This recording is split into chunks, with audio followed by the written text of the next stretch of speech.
বাবু ভাই R15 কারা চালায় একটু বলেন। R15 ভালো হয়েছে না, R15 যারা চালায় যেমন লাগে বান্দরের কান ধরে রাখছে কিডনিবাদ, হ্যাঁ ঠিক আছে না, বান্দরের কান ধরে রাখছে কিডনিবাদ। দামি গাড়ি আমি অস্বীকার করতেছি না, ভালো গাড়ি, কিন্তু সবকিছু ভালো ঠিক আছে, কিন্তু এটা জ্বালায় এটা 6 মাস 1 বছর পরে 4 বছর পরে বাবু কিডনি বাদ হয়ে যাবো। ইয়াং পোলাপাইন ওই যে আমার ছোট ভাই যেটা আইফোনে দেখতো, ওর সব কিছু গেট আপ ঠিক আছে, কোমরটা একটু হয় এর দূর চিওন, কোমরটা দেখলে তুমি ঠান্ডা হয়ে যাবে বাবা। কিছু তোমার এই কোমর কি ভাই মুন্ডা চালায়, হ্যাঁ বান্দরের কান ধরে রাখে তো।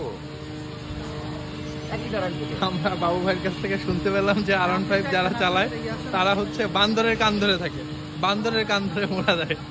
তুমি দেখো বান্দরের কান ধরে রাখে না, মুন্ডাটা এরকম না যেমন বান্দরের কান ধরে রাখছে, কথা ঠিক নেই, হ্যান্ডেল কিন্তু বান্দরের কান ধরে রাখছে।